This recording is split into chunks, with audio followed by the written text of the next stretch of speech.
this episode of the Weird Obscure World podcast. I have been abducted. Wait, what? Their main forms they take are reptilian entities.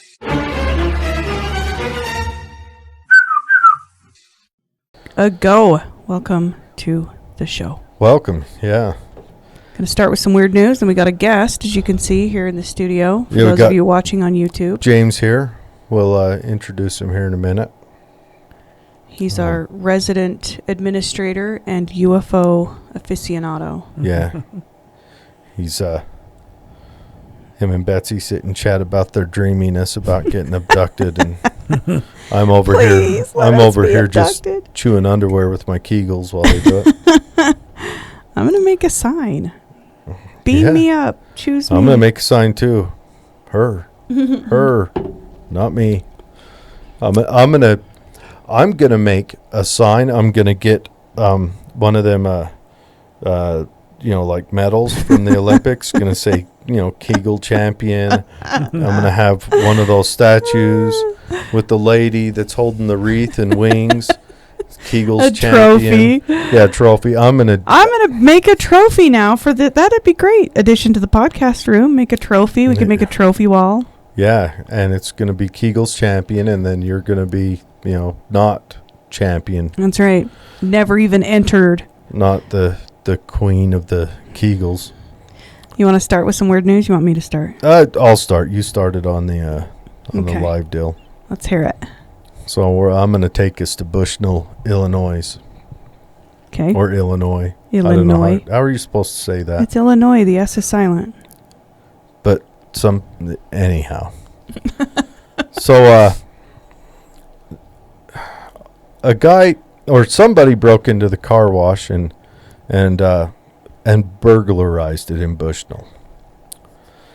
So the car wash? Yeah, they broke into the car wash and what were they trying to take? The big long brushy thing? I thought about taking that a couple times. Well, the McDonough however you say that, County Sheriff Nick Pettigout. God damn it. I'm reading an American story. Why do you... All right. So Sheriff Nick arrested a guy. The guy's 24. So on Monday at approximately 9 p.m., a police officer noticed a guy breaking into the car wash. Now, it's one of them kind of drive-through, but it has that... it has the center building like utility room, but also has the coin machine where you put your money in. He wanted all of the he's breaking into that cash. So the police, hot on the case, they pull over there, code 3, lights on, pull their guns out, get out of the car yelling, get down, other police commands, and they arrest him. Okay. What's your name, sir? Or what's your name, suspect? I don't know, whatever they say. Tell us your name. The car wash thief's name was Amir Kawash. Kawash? Kawash. He was destined. He was destined to either own one or rob one. What is he doing? He should have... Maybe he was trying to get that nest egg started so he could open his own car wash. His own car wash. The best. Now I got this story from our friend on Facebook, Amber. But what if he already owns a car wash? Oh, criminally. And he was just trying to subdue the competition a little bit. Maybe he'd been through 4 or 5 other car washes, but he wanted the car wash to be more successful than the other car washes. Than the other car washes? Yeah, so he wanted little Johnny Car Wash Jr. Maybe he figured if he broke in, damaged some equipment, stole the change so they couldn't hire the repairman as easy. They'd have to go get loans. Eventually they'd close. And then car washes. Car washes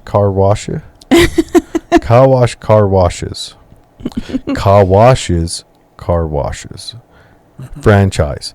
And then he'd buy their structure, and with the money he stole from them, fix the stuff he unfixed, and then eventually all around Illinois, nothing but car washes. Okay, an even funnier version would be that he didn't make the connection that his last name was Kawash, and he was breaking into a car wash. Oh, man. The cop, give me a minute. The cop walks back over behind his car, opens the guy's cuffed up against the wall, his face just on that brick facade they put on car washes. Car washes, I apologize. And the cop walks around behind, opens the trunk, and just biting his bottom lip laughing so that he doesn't offend Mr. Kawash. Mr. Kawash. Can you imagine the judge in this? Mr. Kawash? You're here for burglarizing a car wash? Do you see the strangeness in this, The prosecutor. Oh, jeez. The stenographer's like...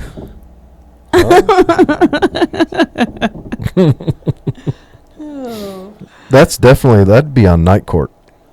That night court? Yeah. You are aging yourself. Oh, we watched that That at was work. the best show. That comes on at work still on the Laugh Channel. That and some... Oh, I'm going to have to find it now. It's called Food Rescue. And the other day they made... everybody hold on to your horses. Vegetarian shepherd's pie. Now, I want to have a serious conversation, people. Vegetarian shepherd's pie. What did shepherds do? Well, shepherd's pie, you take some ground beef and you lay it out in the bottom, and then you throw mashed potatoes on top, and then maybe some corn on top of that, making like a 7-layer dip type action, and then maybe some cheese, and you cook it. Oh, no. That's not how we do it here. We get fake meat and mashed potatoes and other stuff. Corn's probably bad, so I don't know what you put on top of that. Corn's out. And they honestly fed it to a poor family. Now, I don't know if the lawsuit will go through this year, but vegetarian shepherd's pie. That's criminal. Well, it's a strange thing to make vegetarian because it's shepherd's pie named after the fact that they would use the leftover meat that wasn't cut enough or a high enough cut to be sold to make shepherd's pie. That's where it originates. Let's face it, burger is, That's hot dogs are lips and assholes, and burger are everything else around the outside of the lip and around the outside of the asshole. Right. But that's okay. But vegetarian shepherd's pie. That's a good lead into my story. I'm not big on felonies for nonviolent criminals. That seems violent. I can make exceptions. Yes. If I was the judge on vegetarian shepherd's pie day, you might like it. Do you know? You can ask Hunter. Mm-hmm. I make a vegetarian taco. Well, thanks for joining us, guys. This show has ended now. He has no idea. So then when I tell him... Okay, but you're not making fake meat, right? Yes, I am. So... You know how much chemicals they use to make that fake meat? No, I make my own fake meat. How? How? Okay, so you take cauliflower and you grind it up really small. And you thought the beans made you gassy. No, it's really good. So I'm going to trick you one time because Hunter came home a couple of times and had these tacos.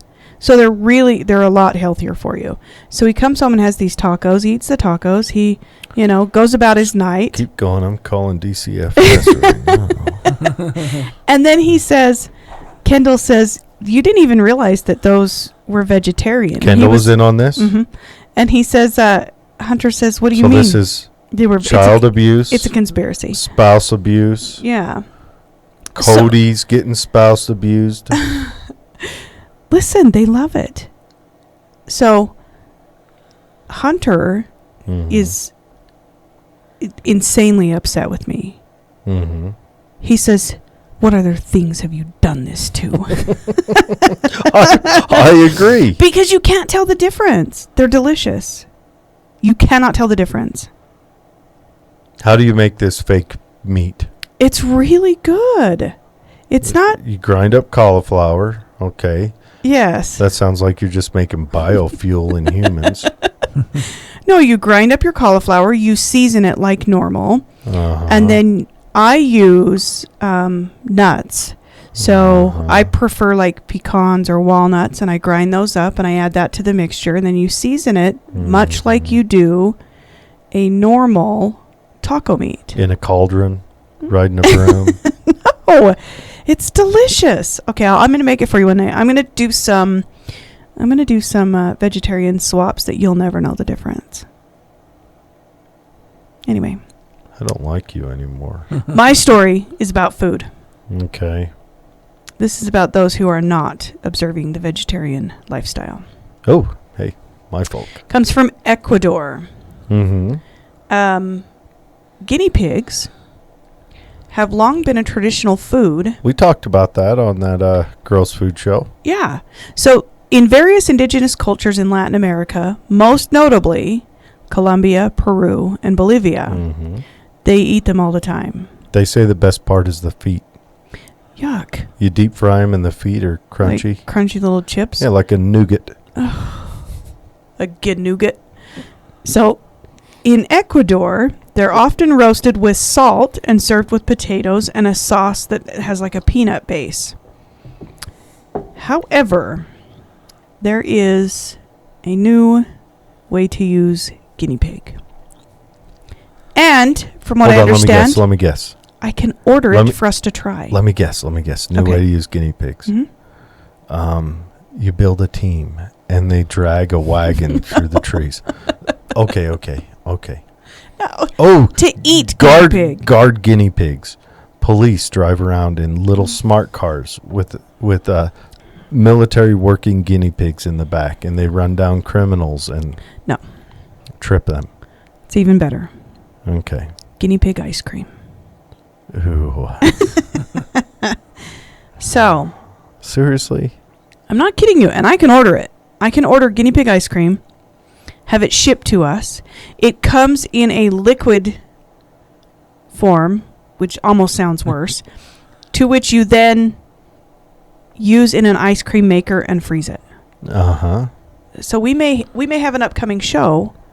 And then a gently used ice cream maker for sale.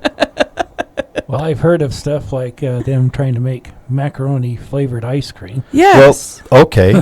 Here's a fun fact, folks. During, if I remember, during the time of the French Revolution, can anyone guess what the most popular flavor of ice cream was? I don't know. Did they have ice cream? Well, yeah. Okay, I don't know. Sardine. Oh, Lord. I would eat guinea pig ice cream over sardine ice cream any day of the week. So, people say that although it seems suspicious, it's very tasty. And the owner of this, it's Pilipana's operation. He says it's a small operation. He's got a couple of tables, but he's preparing 150 servings a day. $1 a serving? Okay.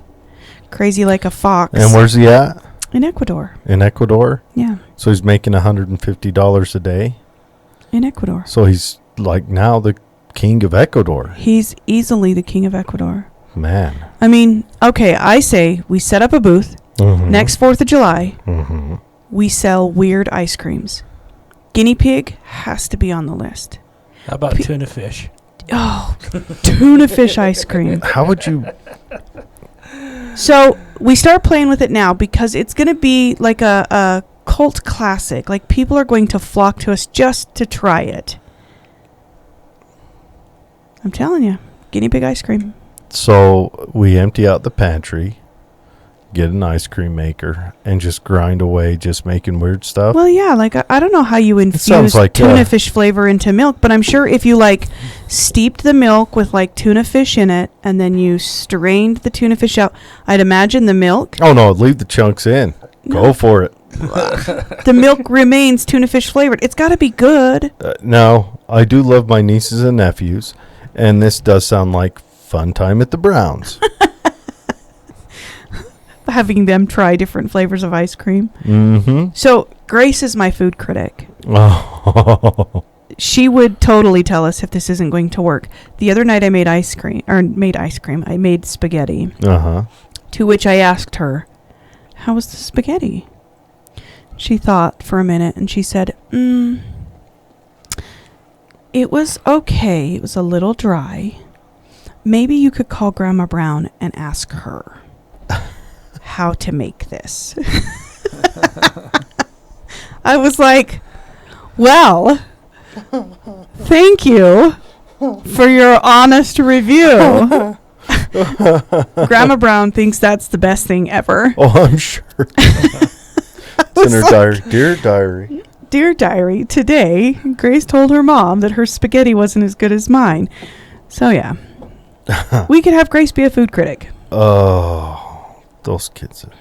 Tucker's going to want to come hang out with me while you do that. And Cody and Hunter. No, you guys all have to try it. I don't think I do. Jared. Guinea pig ice cream. It's the next. It's the wave of the future. I wonder what part of the guinea pig they use. Do they... And then you need a guinea pig to try it afterwards. I mean, I wonder if it's like I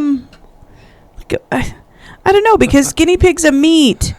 How do you make meat ice cream? We need to research that some more. And somebody double check me on that sardine ice cream. I watched it on a History Channel show once or something. It stuck with me forever. Yeah. It's a desire to try it. Because ice cream's a sweet. How do you go sweet sardine? Well, maybe they make it like a sherbet. Sherbet is sweet. No, it is not. It is too. No, it is not.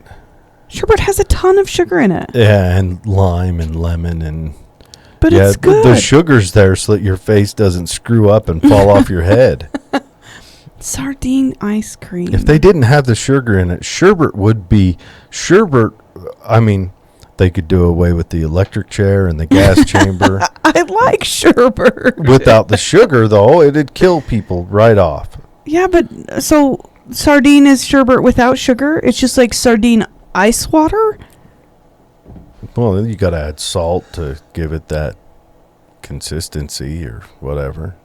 Oh, so weird. I don't know. Your kids will find out. That's right. Anyway, welcome to the show. We have in studio with us today James Conger. He is also the administrator for the webpage. Thank you so much, for James. The Facebook. Yeah, for the Facebook page. He manages all the posts every day, keeping us really fresh and having lots of content. So thank you. And he's also super interested in UFOs. Yeah, he's got some personal stories and then some historical stuff. Yeah. So tell us, James, how did you get interested in UFOs? I think it started when I was a kid back about... Talk right into the mic. Talk right into it. Okay. Yeah, it's back when I was a kid, back about the mid-1970s. We used to keep seeing these strange orange lights over the Great Salt Lake. Mm-hmm. I remember one evening when I was out in the front yard, my friends playing, and my mother come out. She had this police radio. Has radio where you listen to the police band. Like a scanner? Yeah. And she said that the police reported seeing UFOs over the Great Salt Lake. Mm-hmm. And we looked over that way over towards Stansbury Mountain and saw this bright orange light over the island. So it had come across the police scanner? Yeah. Whoa. Yeah, police had seen it as well. And they see these... we looked out there and there was like these smaller lights like they were... yeah, there we go. and we saw these like smaller lights that were like dancing underneath it. Oh. And then that stopped, and then the thing just looked like it just blinked out, just disappeared. Oh. And every now and then we kept on. I remember one time when we were talking to one of their friends that has a kind of almost in our backyard, had kind of his little had horses and stuff there, and they're talking to him. We looked out there and saw a bright orange light over Stansbury Mountain, and it did the same thing, just kind of just blinked out. We kept on seeing this quite. You saw him over the island, and then again something similar over the mountain range. Yeah, or Stansbury Mountain. Okay. Yeah. So that sparked your interest. Have you always since then just like done research on UFOs and followed stories on UFOs? Yeah, I pretty much found myself getting always turned around and had that interest from then on. And another thing that really piqued my interest was my father had a friend who lived out on Stansbury Mountain. He talked to him on the CB radio. He was known as the old miner, what he'd call him, and he was out there with his family. He had a son and had daughters, and he actually claimed that he had what would essentially be an encounter of the third kind. Really? Yeah, he said that one of these had landed, and he actually saw the occupants walking around, and he tried yelling at them and stuff, to take them with him and stuff. And they got back inside their ship and took off, and there was like 2 other saucers. Okay, so hovering in the sky. I'd have been low and fast. I'd have been hiding in the sagebrush. This guy's my hero. I'd have been packing my bags. Take me. Yeah, he like told us, yeah, you can take me wherever you want to and stuff and bring me back. Not me, no. No. Hey, I'm all about, I want to fly in a alien saucer. I would love to fly in one. It's what they want to get from me while I'm in there. Just light conversation. No. No, I would need, first of all, they would have to have an open bar to even start. and then now we know how to get you. We would need to have some FM 100 playing, a little nice chill music. I don't know. I mean, oh yeah, no. And then those suction cups. No, don't want to feel every knuckle. None of that.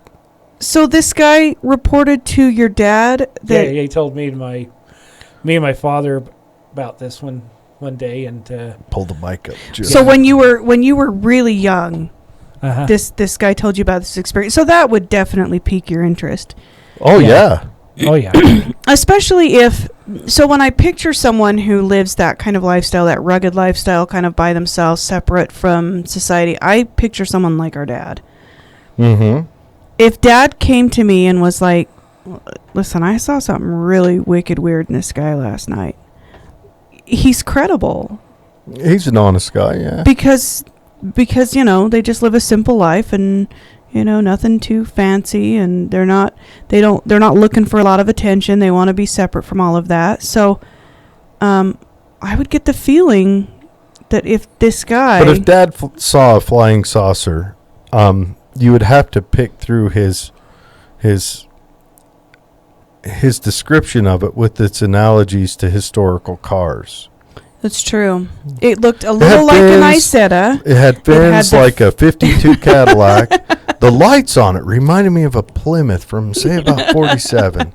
And that's true. You sat in the seats, and it was plush, like a 62 Mercedes. But that hearing that as a young child would definitely pique my interest as well. Yeah. Also, like in recent years, I've seen like strange lights around Tooele. And, yeah. And even like driving home one night after I had dropped my wife off at work and had the kids with me, I looked over and saw some strange lights that would just blink in and out in a row, and then they would almost blink out like in the same order.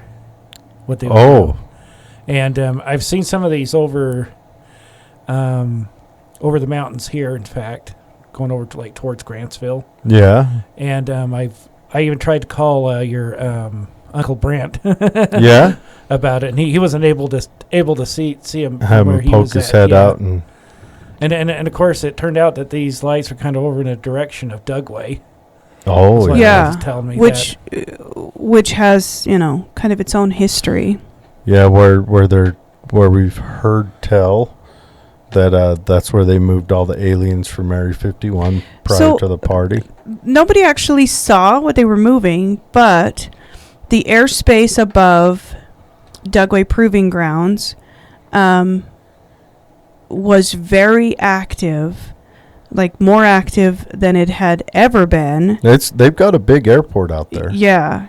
A big landing strip. The airport's just a little metal building. Right. But there was a lot, and there are flights that come in and out of there. Oh, yeah. But from what I understand, from what we've heard from a couple of listeners, is that the airspace above and landing into Dugway Proving Grounds was in a frenzy prior to the Area 51. They were shipping all the UFOs in. It may have been that they were moving things. It may have also been that they were moving troops around because purportedly there was a beef up of security out there during this as well. So. Yeah, and like right before Afghanistan kicked off, that was Dugway was the main training ground for special forces for Afghanistan. So Dugway had all the SEALs and the Green Berets. Right, they actually and the opened Rangers their barracks again. In preparation for Afghanistan. They would go out there and train up because the terrain's similar. And desolate. Just one thing I've, of course, heard about Dugway, that it's primarily Army, not Air Force. Yeah, well, it's a Dugway is an Army-ran base, but you've got Lakeside just north of Dugway where the Air Force, but the Air Force does their training on Dugway. Out there in the open lines of Dugway, there's nothing but shot up old vehicles from the Air Force, practicing. Yeah. Yeah. So could have been a flurry of activity from that. I've also heard that people who have experiences with UFOs have them... Poop easier. Huh? No. Whistle when they sit down too fast. No, like seeing UFOs, like James, then have many experiences throughout their life. And it's been postulated a couple of ways. One, that you have been marked by these experiences. And two, that you become more cognizant, more attuned of what's going on in the sky because you've actually viewed strange lights. So where other people just drive along, listening to the radio, people who have seen UFOs spend more time looking in the sky so they see them more often. There's writer Arthur C. Clarke, wrote 2001: A Space Odyssey. And yeah. He had said one time, he himself even said that if you haven't ever seen a UFO, you just haven't been looking up in the sky enough. Right. So people who get interested in UFOs spend more time looking in the sky versus the rest of us that, are perhaps interested in other things. We spend more time doing that. Like bird watchers see more birds. Yeah. They notice more birds. Where I never see birds, actually. I see them. Yeah.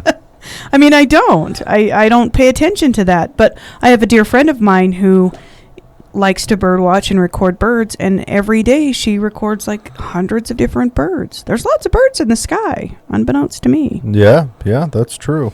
And then there's the idea that, the Kepler, is it the Kepler satellite that NASA put into space in, I think it was 2009?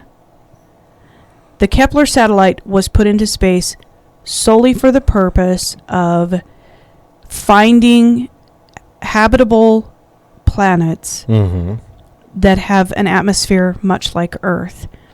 And in the first 9 months that it was up there, it found thousands. Oh, they're finding them all the time. Yeah, thousands of planets that are habitable. Now, I want to side note this real quick. How they do that?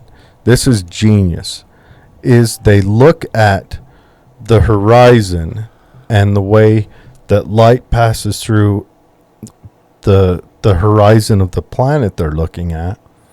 They can separate the different light waves, and that'll tell them what chemicals are in that atmosphere. Or in that atmosphere, or even on that planet. They can see it. That's just a side note. I watched a show on that, and it blew me away. Scientists.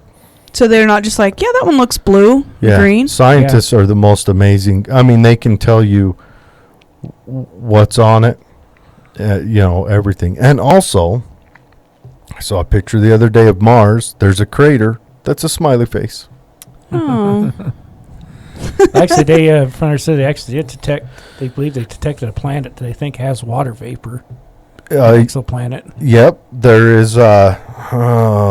It's one of Saturn's moons, and I'll remember its name. That it has volcanic activity that spews water. Wow. Yeah, I think it's the moon Enceladus. Yeah, and it's the tidal forces of its hot. The tidal forces of the planet being pulled by Saturn causes the water underneath the outer shell to be liquid.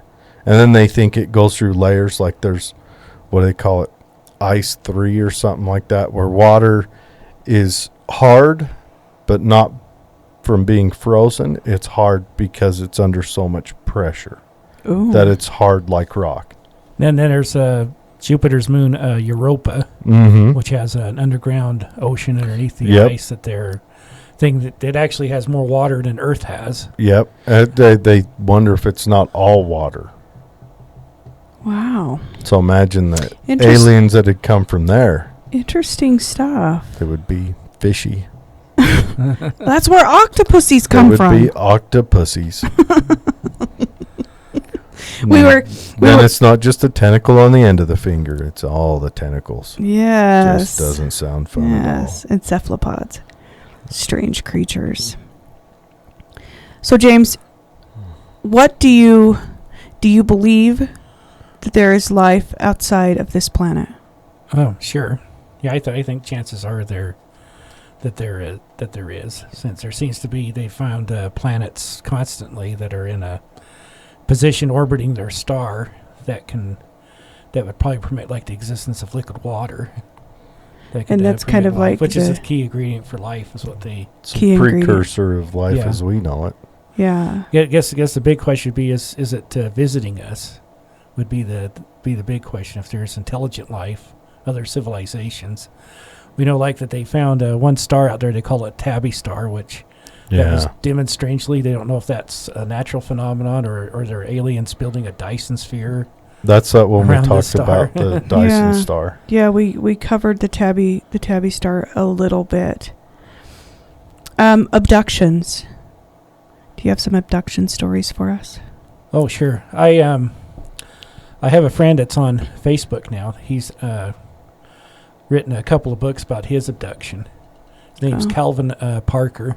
Mm-hmm. You might have heard of him. It was like in 1973 when him and his friend Charles Hickson, I think it was in Pascagoula, Missouri, where they were fishing, where they were abducted by aliens that came out of this UFO that was shaped about like a football, way they kind of described it.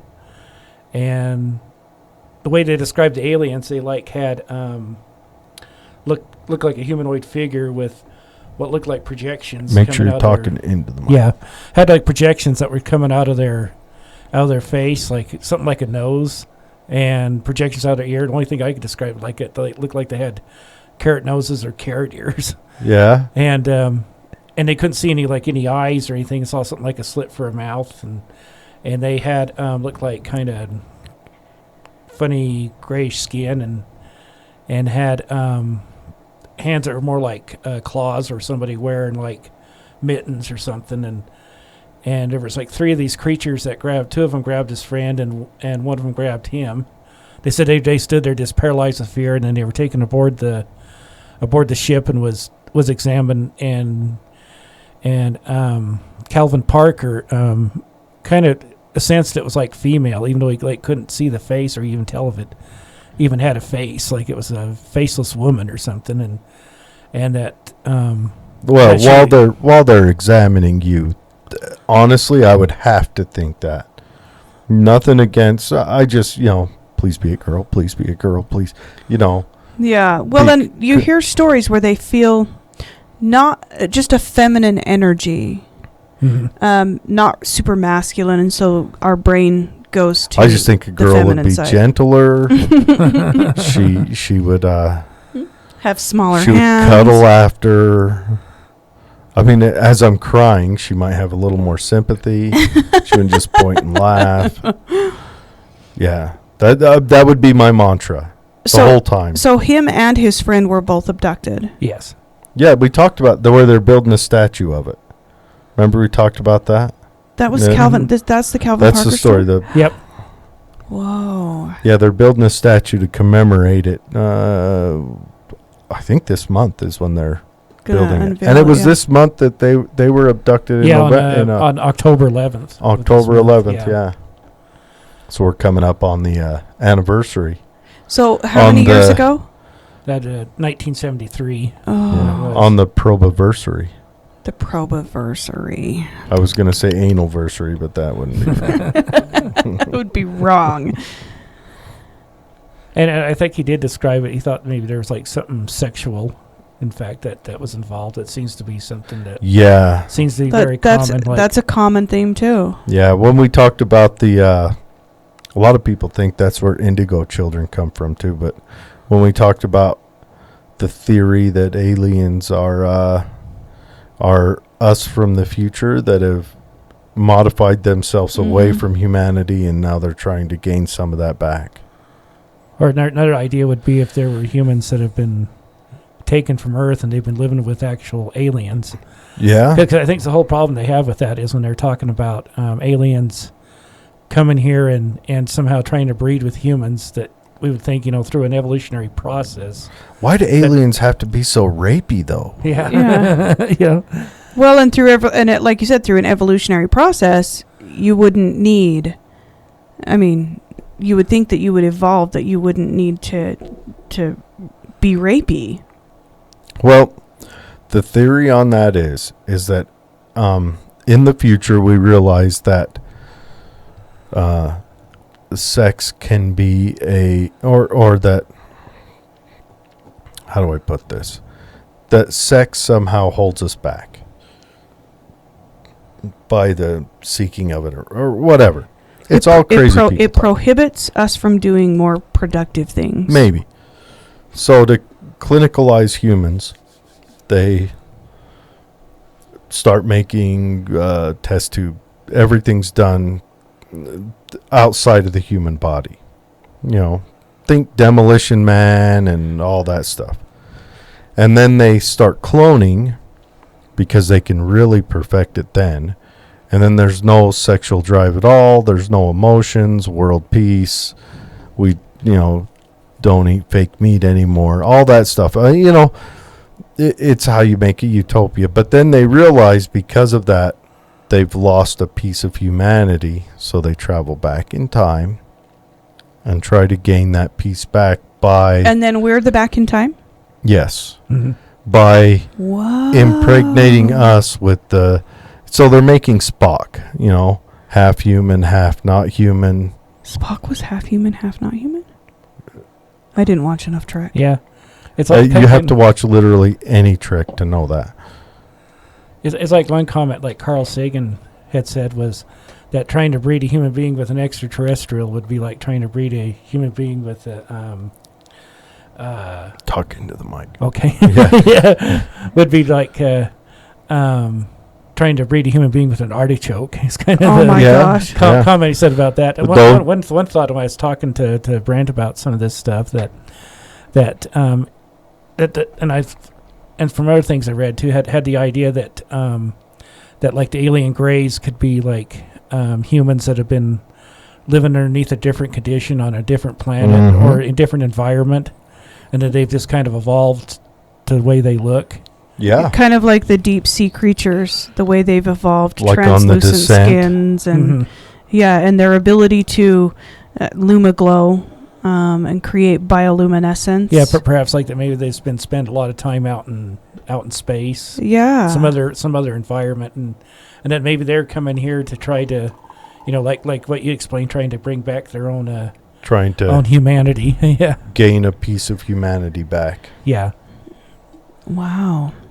I mean, supposedly there's actually been people that have abducted, said they saw some other strange things, like they've seen aliens that look more insect-like. Now Ooh. Listen. The mantid aliens. Yeah. I want to be abducted, but let's be clear, not by the mantis. Okay? I can't do bugs. Really? What about the lizard ones? Even the lizard ones are better than the mantis. Really? Yeah, I can't do bugs. Oh, man. Giant bugs, I can't do bugs. So Calvin Parker, how long was he abducted?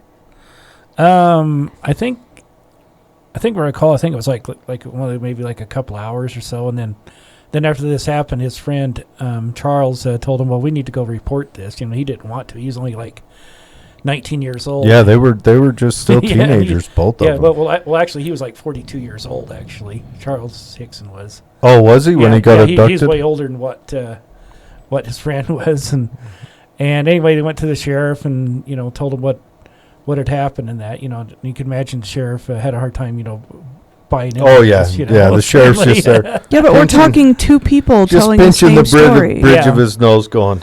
Oh. But supposedly they both underwent polygraph tests and passed the polygraph tests. Is one of the things that happened. And years later, he had other people that have come forward, that were afraid to say anything at the time for fear of ridicule. Didn't that Walton? said that they had witnessed the abduction. That one of them even claimed they saw the aliens and saw the ship and. Ooh. And Didn't Walton pass a polygraph too? Yes, in fact, him and all of his friends that was working on working with the Forestry Service there, they all passed their. Yeah, they all tests. passed. The friends even passed it before he was found. Yeah, They gave him polygraphs because they think that they just drug him out to the forest and killed him. yeah. There was just one of the men that came up inconclusive. I think it's because he had been in trouble with the law before. And, Now, and which he was story afraid that- are you talking Fire in about? the sky. Yeah, Travis Walton. Mhm. Okay, That's so another one, just yeah. for the listeners that don't know the preface of that, give the preface of that story. There were some forestry guys, and they're driving home one night, packed into a pickup truck, and they see a light off in the distance. Travis is, what was he at the time, like 23, 24? I think he said he was 22. I think. He was young. He was, Yeah, very he was a young. young guy, a hothead, but he had a wife and I think 2 kids at the time. He was Mormon, so, started making them new Mormons early. And he went up to it, and if I remember, it hit him with a bright light, hit him, knocked him back. The other friends felt like the shockwave from him. And then the bright light hit again, and then he was gone. Well, actually, what happened was when the light actually hit him, it knocked him onto the ground. Mm-hmm. That's what happened. The other guys, got scared, and they actually took off. Yeah, and then left they him just there. headed out. Yeah, they just left him there because, and then they thought. Did they know he was on the ground, or did they think They that he had saw disappeared? him. Yeah, they thought it killed him. They witnessed it so they knock were him getting down. out of it, so they took off, and That's and then- that's a normal response. yeah, Like I would have been like No, you wouldn't. toward the light. Yeah, toward the light. then it's like later on down the road. It was the foreman there, Mike Rogers. That's his Mhm. name. He then said, "Oh no, we got to go back and go find him.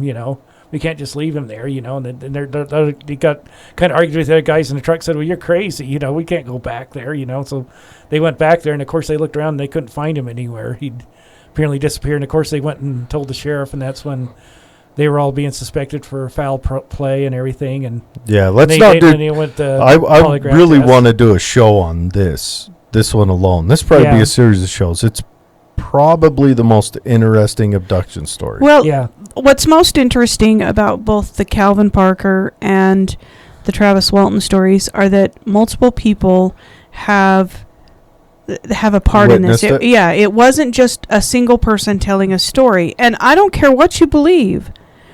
the fact that these people truly believe in their heads enough that this happened to pass a polygraph test, that alone is scary.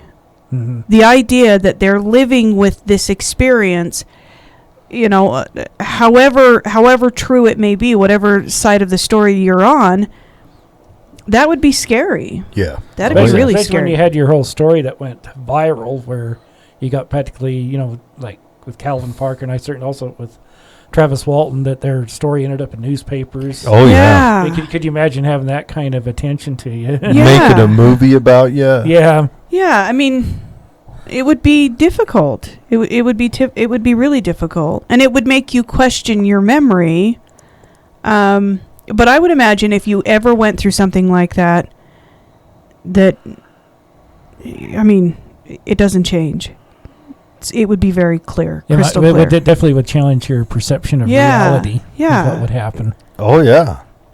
Yeah. Let you know that you aren't the apex anymore. That we believe to be.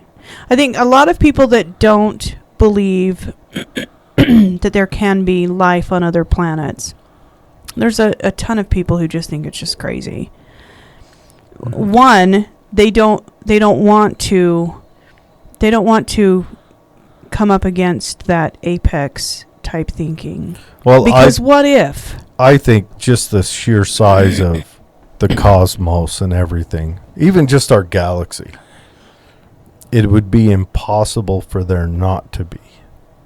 Right. Just the sheer size, just I agree. odds, it'd be impossible. And then you go deeper, the sheer size and the odds is, you don't even have to think multidimensionally, but there may be an exact replica of us Yes. out there. So when we talked about the seeding, the panspermia, the idea that our planet would be the only planet seeded in a trillion planet star system is absurd. The and Martian trebuchet is probably the catapult. Listen, we've got to build you a catapult. You got to get this out of your system. I want a trebuchet bad. I want a catapult. Of all the abduction stories, what one do you find the most compelling or the scariest? I think one most compelling was one we were just probably discussing was probably Travis Walton's. Was one of those one of the most scarier ones, I would say. Actually, might be his story on the ship is freaky. Maybe with Travis Walton, maybe his story about seems to be one of the most compelling ones. And maybe the most scary one might be one with Whitley Strieber. What he was described happening to him. Travis Walton, he talks on the ship. There's multiple types of aliens on the ship. Right. Yes. You've got the Greys, and then you've got like a Nordic comes out to make him comply. Yeah, like they were like Nordics or Pleiadians that some have that he ended up describing. He had when he went into when he was in the room there, he saw the Grey aliens. Yeah. At first, and he was freaking out, and then like a Nordic comes in and calms him down and gets him to comply a little bit. Yeah, got him to leave this room where he saw like a holographic map.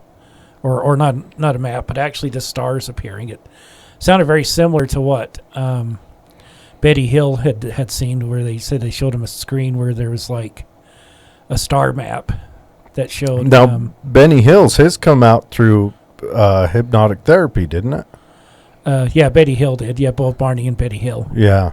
Yeah, theirs came out through hypnotic regression. They had a memory loss and then kept having regressive sessions, and that's where their story developed. Yeah, came out then. And when the crazier explanations some of the skeptics had tried to come up with about Betty and Barney Hill was that they had watched an episode of The Outer Limits.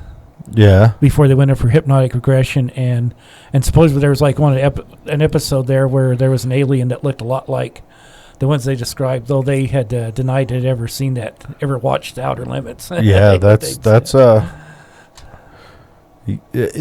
could happen. I'm sure it could. I mean, the human mind is... Well, it's like a sponge. We're taking in information from all different...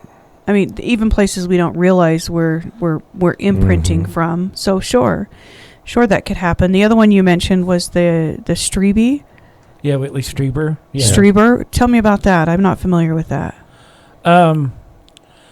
What had happened with him? I think it was like about 1985 when he had his abduction. He was actually, I think, was staying in his cabin with some friends of his, and that when that abduction occurred, and he I think he had to go through hypnotic regression to remember everything that happened with him. He like saw all kinds of strange things. Saw like what looked like a small robot, and then he saw the Greys, and then he would see these funny looking little blue men that were like accompanying the Greys. They like took him into the ship, and I think they did to him. They took sperm samples and did did those kind of examinations with him as well. And then, depending on how they extract the sperm, I think would totally change the experience. The experience, yeah. But if they've evolved to be very clinical, then I'm sure that it would be a clinical extraction. Yeah. And I guess supposedly they like did the things like you always hear people joking about aliens doing anal probing. And, yeah. You know. So, why do you have to extract my sperm with a finger in me? Why? Yeah, don't. Yeah, that's the worst part. So, what other reason could these aliens and all the aliens have to do is go to any motel. That's what I'm saying. And just borrow the sheets. Yeah. Well, and if they've evolved so much, why aren't they, or are they, assimilating in normal life? Or do you think that the evolution has been so drastic that they could no longer assimilate? I think that's something I've heard too. That thought. Like how do they incorporate the 3 seashells into our system? Perhaps, yeah. Yeah. Or there's some that think maybe they lost the ability actually even to reproduce. So the only reason that you would be abducted, I mean, what other reasons would they abduct us? It's not for our high intellect, because, I mean, clearly they're more advanced. Mm-hmm. Yeah. So maybe that's why the theory of trying to regain, their humanity, so to speak, comes into play, is because what other reason would they abduct us? Yeah. I just don't like their methods of getting semen. Well, and most of the abductions seem to be pretty traumatic. Yeah, all they got to do... The way that they're abducting. They could literally just stop by Put an ad in the paper. Stop by a wig shop, pick up some makeup. You can especially make it happen. In today's world. Oh, let me tell you, wander around San Francisco. Nebula? Yeah, Cosmos or Nebula. So wander around San Francisco any Friday night. You could drop in mantis, greys, Pleiadians. No one would know. No one. Really? Is it that crazy? No one would know. Yeah. Wow. Yeah, there's that thought that some think that there actually are, in fact, walking among us. But they... Right. Well, you've got the Men in Black. Well, and perhaps we need to do an entire show on the Men in Black, because they are, I think just because we've all seen the show Men in Black, but they're much more malevolent if you get into people who have experienced the Men in Black. They're not these like rangers that run in and save the day. They're they don't have a cool hip hop song. No. The little flashy thing is not there. They do something totally different with that. Yeah, so we need to do an entire show on them. They pop up with Mothman. They pop up with the Black-Eyed Children. Yep, Black-Eyed Children. In every account of people dealing with the Black-Eyed Children, there have always been somewhere in their peripheral view these large men that are dark cloaked.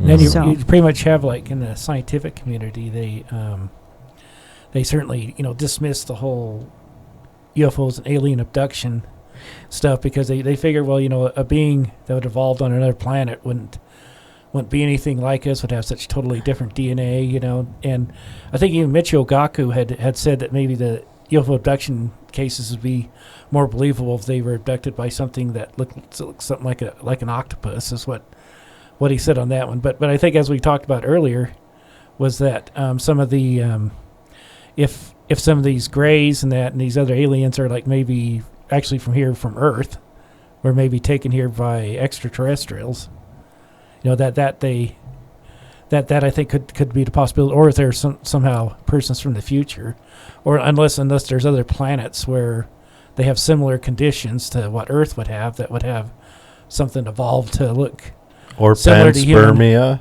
Yeah, and some people have theorized that the Greys are actually like working robots or working genetically I've heard that created too. beings for the Nordics and the reptilians and the mantids. In fact, the aliens that abducted Calvin Parker, he said that the way they moved, he gave the impression that they're more like robots. Yep. What he thought in their mannerisms. Yeah.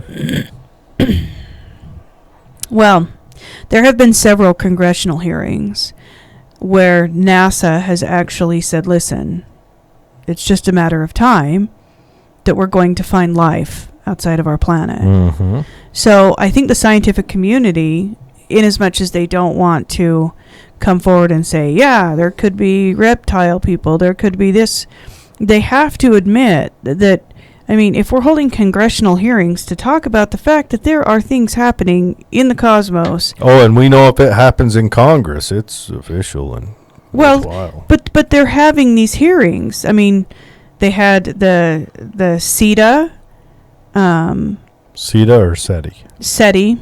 SETI, CERNA, NASA. They've all come forward and said, yeah, it's completely I possible. think I put up some posts on the Facebook page, on the WOW page, that there's even some scientists there that was even concerned that they're going to find life on Mars very shortly, and even think that there's going to be a big announcement about that, where they're sending a probe that's actually will be able to drill down into the surface of the planet. And there are some theorists. What if multiple planets have, I mean, say life on Mars could mean just like single-celled amoeba, or something that lives off photosynthesis, something that doesn't require oxygen to survive, or chemical process is totally different. And I've heard that some scientific communities theorize that Mars used to be much like Earth. Yes. And they've theorized Venus too. So Mars would just be a dying Earth, and whatever's left over would just be, like you said, the single cells that can survive that, you know, that terrible atmosphere and you know, lack of. I think the crazy thing is when we find a planet that had a civilization that's gone extinct. I think Mars could be it. Well, we've got to look beyond just that. We not just a civilization. The civilization would be the precursor that let us know. But I can't imagine anywhere there would be life where it just comes in one shape. Like here on Earth, we have mammals, and then that branches down, and reptiles and avians and all that. Imagine we find a planet that's whatever happened to that planet, whether it's a meteor or you know, greenhouse, climate change, whatever destroyed that planet, what that could teach us about our future and what we need to do to, you know, because imagine if that speciation lives but doesn't live through advanced technology, and then something happens, like if Earth would have been catastrophically changed 150 years ago, we would still have a whole bunch of structures left behind that you can recognize was built by minds, but we would have had no way to necessarily survive a super catastrophe, you know. So well, it's like here on Earth, there's been several cases where they've had mass extinctions. Oh, yes. It occurred like about 250 million years ago. That kind of was right between the about the end of the Permian period and about the beginning of the Triassic period. Mm-hmm. That they think there were several things that kind of happened at the same time. That there was like super volcanoes. Yep. And possibly even an asteroid hit. And then, of course, you had 65 million years ago the extinction of the dinosaurs with an asteroid hit or a comet. And that's the thing. I mean, there's been, 6 resets on Earth that we know of? Mm-hmm.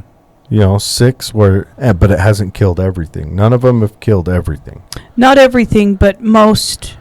I mean, I would say we're kind of in a declining towards a reset right now. I mean, look at the number of species that we know of. We're 2/3 down from just 400 years ago. Are we? Yeah. I didn't know, but that also comes. There's 2/3 less number of recognizable species. But 2/3, if you 7,000 have become extinct in the last 400 years. If you want to look at that, the things that survive a hiccup are things that aren't specialized. Right.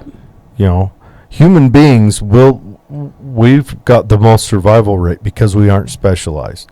We aren't so big that we have to eat this certain thing. We aren't so built that we have to live in a certain climate. We can eat anything, live in any climate. And every time those extinctions come, it takes out it kills everything that has a specialization. Yeah. Say a little bugs can only eat this kind of plant. Well, that plant dies, that bug dies, whatever eat that bug dies, whatever eat that eats that, and anything that has a specialization dies. If you're too big that you require this much oxygen to just survive, or you require a food source that has to be so many calories each meal or something, it kills them. Yeah. I think one thing I've heard, they run simulations where they were like having all kinds of different scenarios where they would try to wipe out the entire human race, and then they found out that they had a really difficult time. I even think they weren't even able to do it. Asteroid hits had super volcanoes. I think even had nuclear war even. And we would be the toughest animal to kill. Even above cockroaches. Maybe above cockroaches. I don't know. Cockroach. That's another animal that's not specialized. Yep, eats anything. Eat anything. Even each other. Live in any environment. Yeah.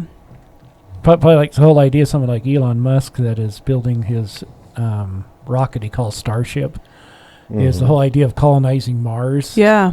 As a thought of trying to give more assurance to the survival of the human race. I think we're heading that way. And the thing is we've got this little snapshot of our life.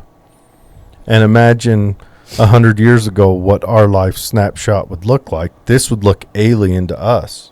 Oh, sure. The even internet just the houses, not just the internet, even just the houses and the way our doorknobs work. I mean, we are the Jetsons. Yeah. Yeah. We are the Jetsons. I'm still waiting for the lady to come down the hallway and ask me what I want to eat for breakfast, so I'm a little disappointed. Yeah. A flying car. Or you just key what you want into the wall and then it pops out. Doesn't that always shock you when you hear someone driving down the road with like a bad bearing? It does. And they're you're like, oh, we need flying cars. We do need flying cars. The thing I've always found interesting was like in the movie 2001 A Space Odyssey, we don't have interplanetary travel or hotels in space just yet.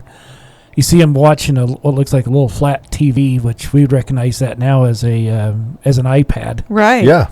Yeah. Yeah. Where are our phones going to be in the future? I think they're going to be implanted in us. Yeah. They're going to be an implant. We're going to communicate. Well, there are already in trials right now implants for banking information and things. Yeah, RFID stuff. Yeah. They're doing that in Sweden right now. Certain companies where, like, if you want to hit the vending machine, you just rub your hand by it. Yeah.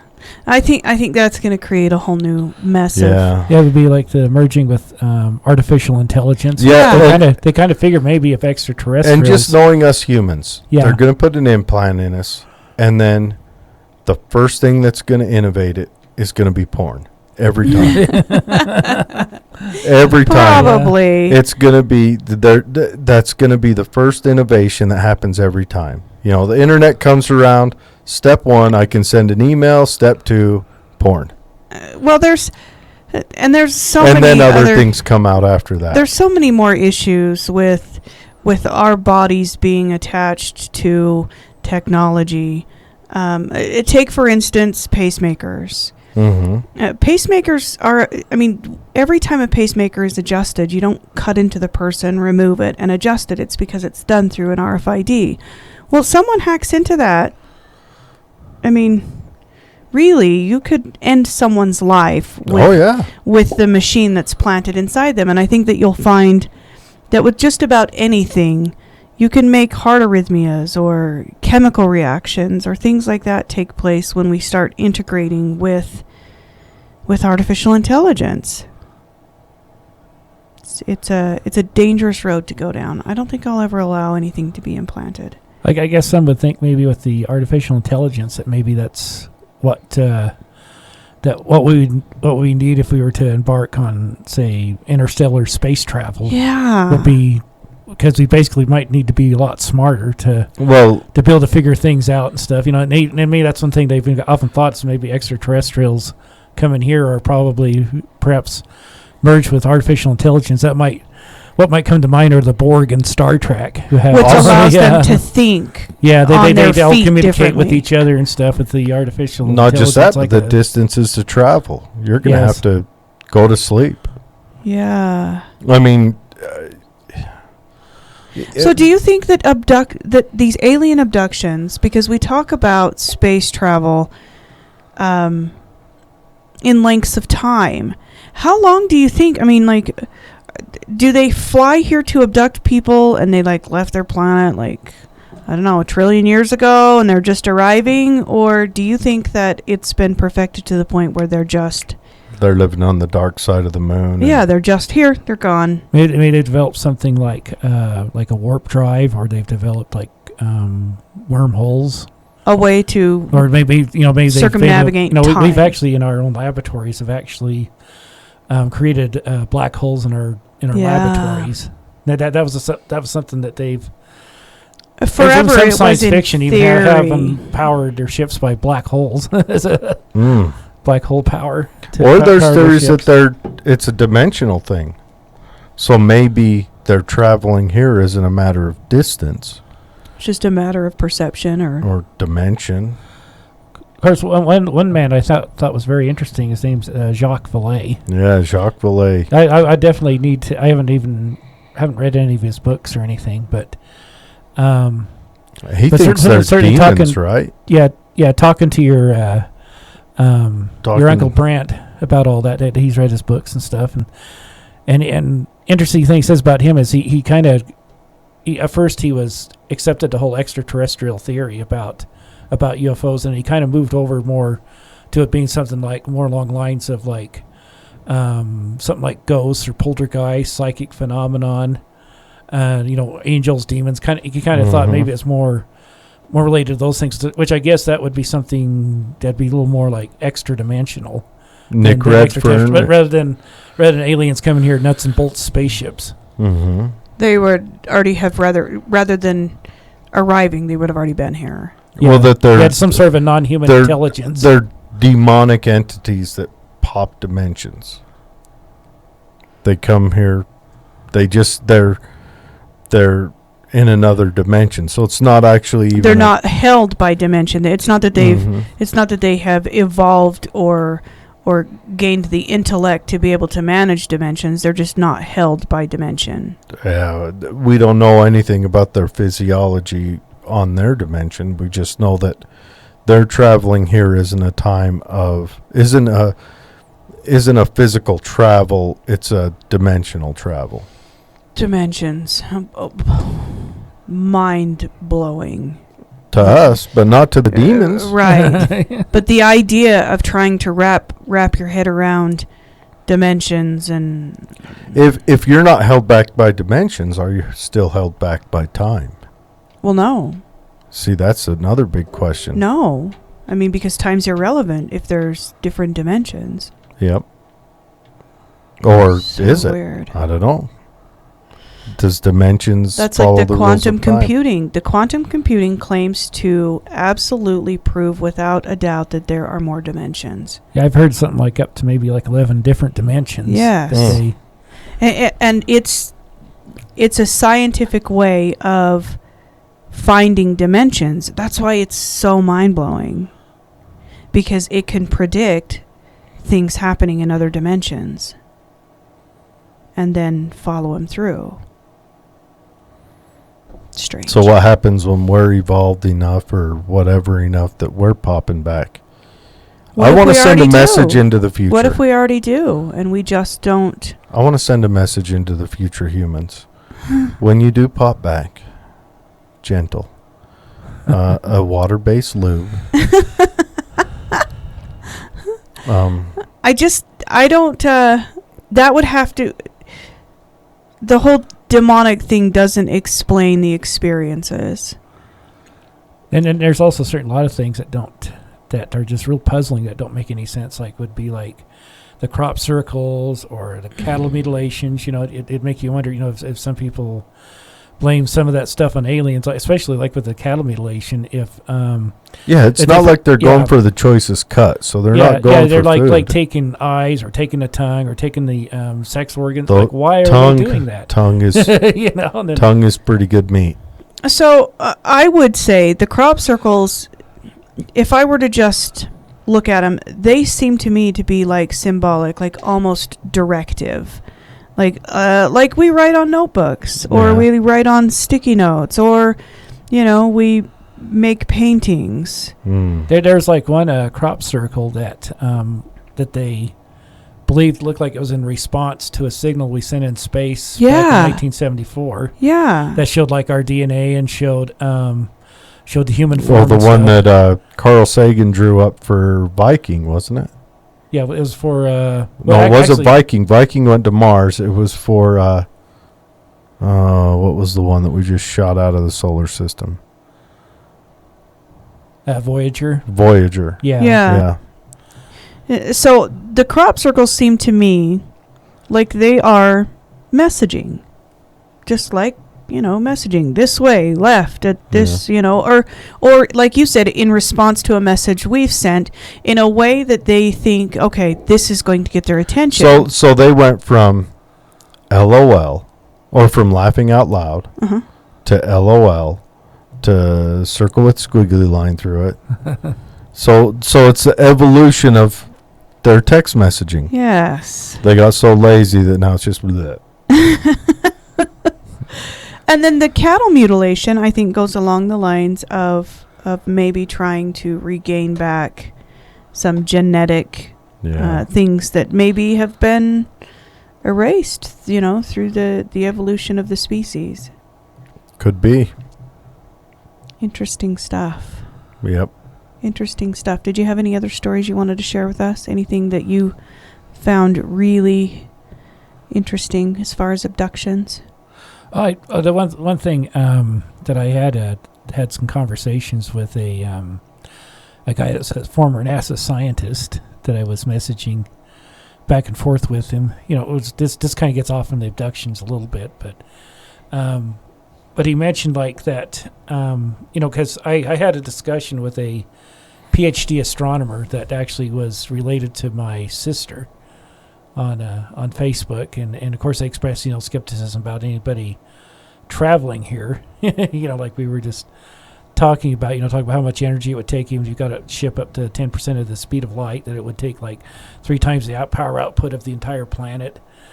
But of course what he said is, well, somebody else apparently has already done it, since this NASA engineer seems to believe in UFOs, and he told me about the flying Tic Tac that we've heard about, that the Air Force had encountered, or not the Air Force, but the Navy F-18 Hornets had encountered I think one time off the coast of California, and then another time I think off the East Coast as well, that they had encounters with these objects that the one Tic Tac dropped down from like 28,000 feet in something like less than a second. You know, which that kind of thrust would cause a person to pass out, or maybe might even crush him. You know, traveling at that kind of velocity. You know, so he says, well, it looks to me like, you know, somebody's already figured all that out. We know that NASA is like working on warp drive technology that was based on some scientists from Mexico named Miguel Alcubierre, I think that's his name, who first when he came up with this formula, he thought, well, you know, to bend and distort the fabric of time and space, it would take almost all the energy in the whole universe to do that. You know, so he thought this whole thing was unrealistic and impractical. But then scientists at NASA, they went ahead and they were working on his formulas and stuff, and kind of got it down where it's where it would just take like maybe the power of a planet to do a sufficient distortion of space, you know. And I think I've even heard they took it down to being like the size of a space probe for the to have time and space to be distorted enough where you could actually warp it. Whoa. You know, and though they thought maybe it would take some sort of exotic energy, like maybe negative energy, which they're not even sure if it exists, even though Einstein's equation leaves room for the existence of that sort of thing. But even Michio Gaku, you know, he was even said himself the thought that if you had a civilization that was say a million years ahead of us, that they would have the technology, they could even construct like wormholes through space. We wouldn't. I don't think we can even fathom humans in 500 years where we will be. Right. I don't think we can even fathom that. And I guarantee humans 500 years ago couldn't even fathom where us. we are now. Sure. Yes. Then there's they kind of figure maybe about at least a couple hundred years we'd be capable of interstellar travel.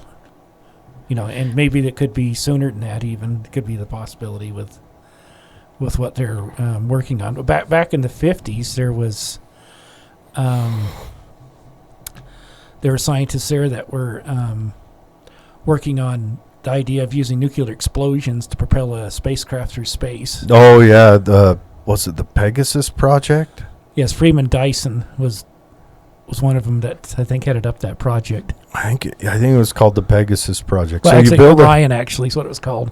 What was it? Orion. You build a spaceship that so you have the spaceship, and then underneath it you have like an umbrella, a big metal umbrella type thing, and so you got a ball on top. People live or fly or whatever, and then you drop nuclear bombs down into this umbrella, and they explode and push it. Yeah, one of the designs I saw was a ship that had something looked like a big like shock absorber on the back that would. Yeah, that would absorb the force of the explosion. And they just have these hydrogen bombs blowing up behind the ship there to propel it. Maybe could maybe get up to like 10% of speed light. We actually have the technology. We could build something like that right now, though. The United Nations, though, I think put an international law that a nation could like explode nuclear weapons in space. The 70s destroyed humanity. I mean, we should have nuclear power plants now, but in the 70s, no nuclear, whatever, everyone twisted their panties and put them back on. So now we don't have nuclear power plants, and we got to cry about coal. So we're essentially kind of starting 30 years behind where we should be. I don't see nuclear as the save all end all, because the waste, what do you do with it? There's ways to deal with the waste, but okay. Start with that. So, okay, but right now, if we shut down coal power, guess what? Dark Ages. We freeze and die. Yeah. Period. Dark Ages.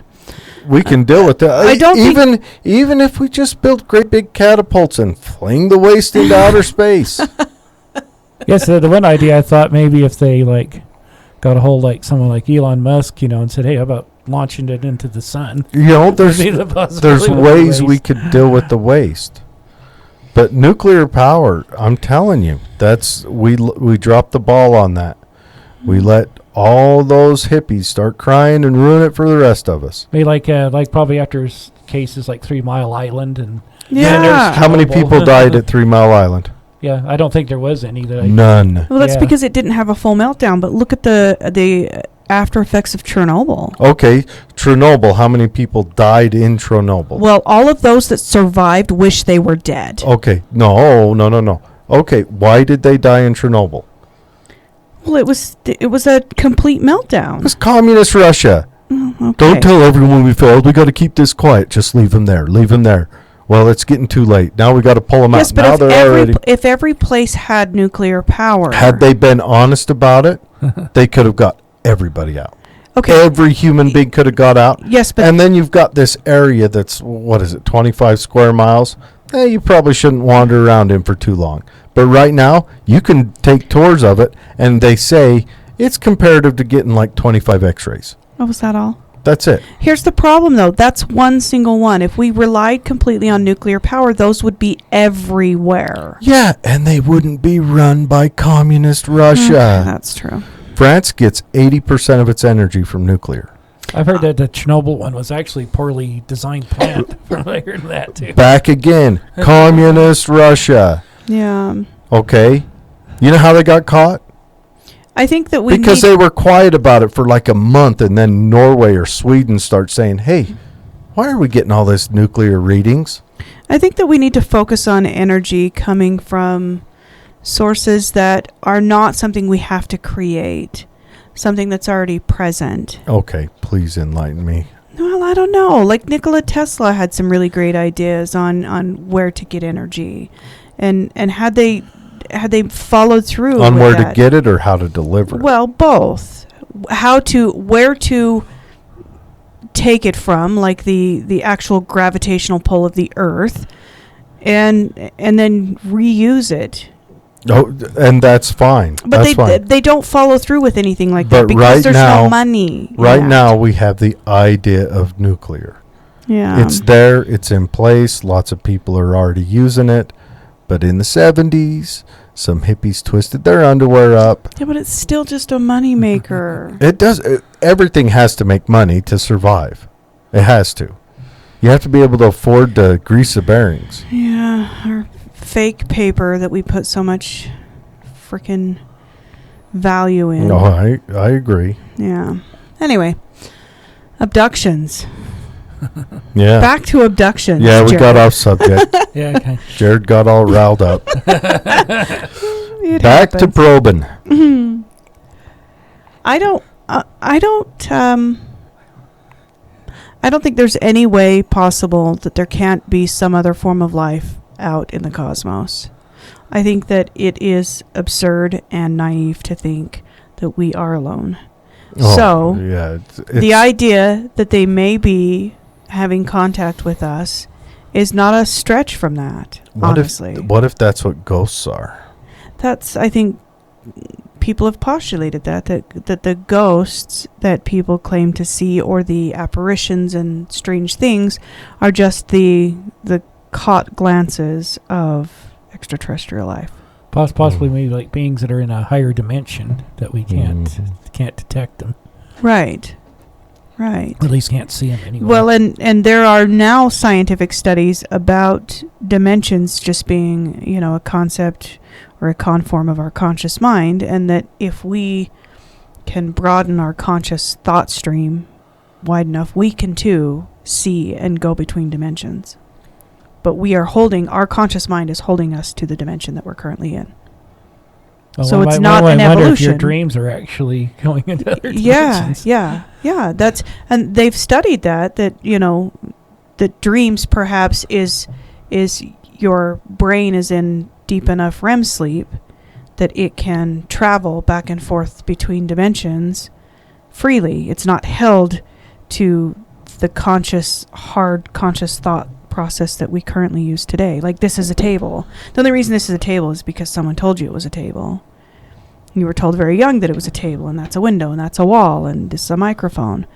And so some theories support the idea that if we're taught to think interdimensionally very, very young, then our brains will allow us the opportunity to also view it interdimensionally. But because we are taught to think inside this little box dimensionally, that we just can't do it. Maybe it's all in our heads. I got lost a long time ago on that conversation. Yeah, but they're doing studies now that our conscious thought is actually creating our universe. Maybe these abductions and stuff could be something coming out of somebody's mind. Yes. Could be the possibility. The conscious thought of someone else is being felt, heard, and experienced by other people. Some other asshole is dreaming up the probing. Yes. Find that guy. Yeah, you kind of find when you go. I'm going to waterboard him.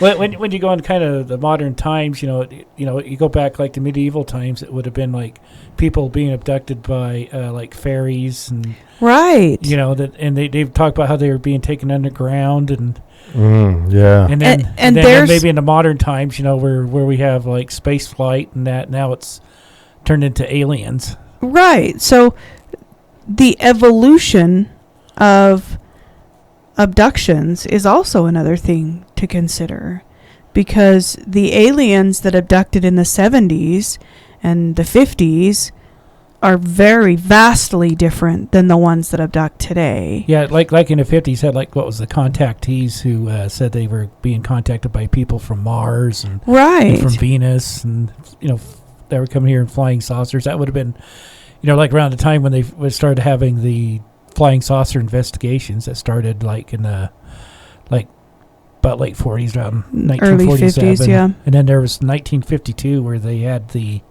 UFOs buzzing Washington, D.C.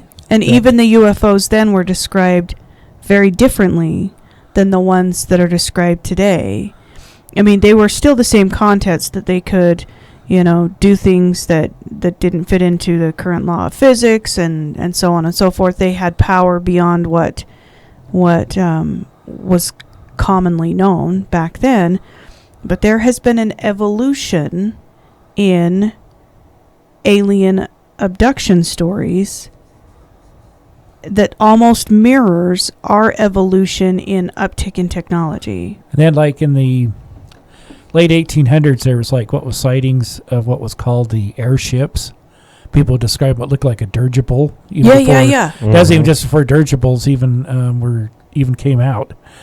And people would say they had contact with the occupants of these airships, that they looked like they were people like from Europe and.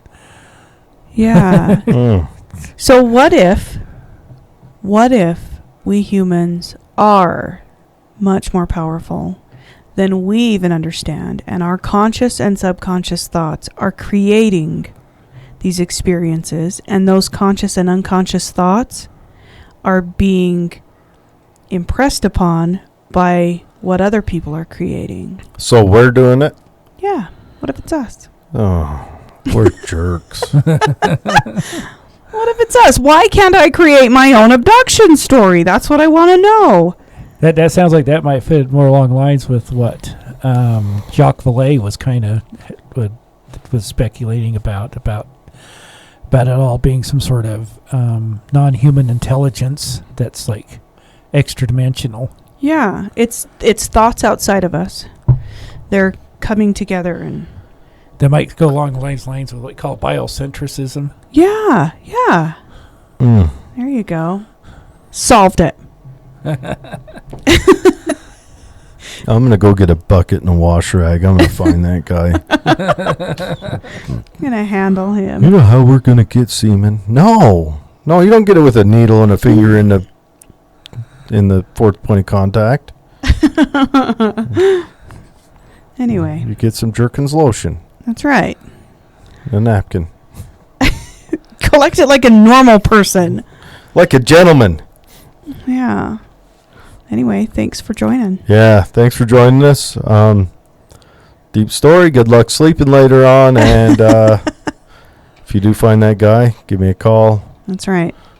We're going to waterboard his ass. Or her ass. I'm gonna forget about what they got going on there. Thanks for joining us in the studio today, James. Yeah, thanks for coming in, James. Yeah, thanks for having me. Yeah, and thanks for everything you do on the Facebook. Yeah. Oh, you bet. I enjoy that.